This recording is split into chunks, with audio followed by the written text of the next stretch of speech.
സാധാരണ നമ്മൾ കുട്ടികളെ കളിപ്പിക്കാൻ വേണ്ടി ഇങ്ങനെ മുകളിലേക്ക് എറിയാറുണ്ട്. ആ സമയത്ത് പേടിച്ച് കരയേണ്ടതിന് പകരം കുട്ടി ചിരിക്കുകയാണ് പതിവ്. തന്നെ ജീവന തുല്യം സ്നേഹിക്കുന്ന വാപ്പ ഒരിക്കലും തന്നെ താഴെയിടുകയില്ല എന്ന വിശ്വാസമാണ് കുട്ടിയെ കൊണ്ട് ചിരിപ്പിക്കുന്നത്. ശരീരത്തെ കീറി മുറിക്കാൻ വേണ്ടി ഒരു കത്തിയും കയ്യിൽ പിടിച്ച് നിൽക്കുന്ന ഡോക്ടർക്ക് മുന്നിൽ പേടിച്ചോടാതെ ഒരു രോഗി സമാധാനത്തോടു കൂടി കിടന്നു കൊടുക്കാറുണ്ട്. 5-6 വർഷം വൈദ്യശാസ്ത്രം പഠിച്ചിട്ട് വന്ന ഡോക്ടർ ഒരിക്കലും തന്നെ കൊലക്ക് കൊടുക്കുകയില്ല എന്ന വിശ്വാസമാണ് ആ രോഗിയെ സമാധാനത്തോടു കൂടി കിടത്തുന്നത്.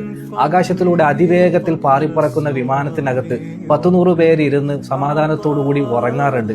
ഒരുപാട് പരിശീലനം സിദ്ധിച്ച പൈലറ്റ് ഒരിക്കലും തങ്ങളെ താഴെയിടുകയില്ല എന്ന വിശ്വാസമാണ് അവരെ അങ്ങനെ ഉറക്കുന്നത്. കേവലം സൃഷ്ടികളിലുള്ള വിശ്വാസം ഇങ്ങനെയാണെങ്കിൽ അള്ളാഹു ചോദിക്കുന്നത് പോലെ റബ്ബിൽ ആലമീൻ, ഈ സൃഷ്ടികളുടെ സൃഷ്ടാവായ അള്ളാഹുവിലുള്ള നിങ്ങളുടെ വിശ്വാസം എങ്ങനെയാകണം? എന്റെ കാര്യങ്ങൾ മുഴുവനും നിയന്ത്രിക്കുന്നത്, എന്റെ ജീവിതത്തിന്റെ കടിഞ്ഞാൻ പിടിക്കുന്നത് ഈ സൃഷ്ടികളുടെയൊക്കെ റബ്ബായ രക്ഷിതാവായ അള്ളാഹു ആണ് എന്ന് ഞാൻ വിശ്വസിക്കുമ്പോൾ എന്റെ ജീവിതം എത്രമാത്രം സമാധാനപൂർണവും ടെൻഷൻ ഫ്രീയുമായിരിക്കും. അള്ളാഹു ചോദിക്കുന്നത് പോലെ അലൈസല്ലാഹു ബികാഫിൻ അബ്ദ, എന്റെ അടിമക്ക് മതിയായവനായിട്ട് അള്ളാഹു പോരെ? റബ്ബേ, ഞങ്ങൾക്ക് മതിയായവനായിട്ട് നീ തന്നെ മതി. പക്ഷേ ഈ വിശ്വാസം ഞങ്ങളുടെ മനസ്സിൽ അടിയുറക്കണമെങ്കിൽ അതിനും നിന്റെ സഹായം ആവശ്യമാണ്. അതുകൊണ്ട് നാഥാ, ഞങ്ങളുടെ ഹൃദയത്തിൽ നിന്നിലുള്ള അടിയുറച്ച വിശ്വാസം അതും നീ തന്നെ നൽകി അനുഗ്രഹിക്കണേ റബ്ബേ.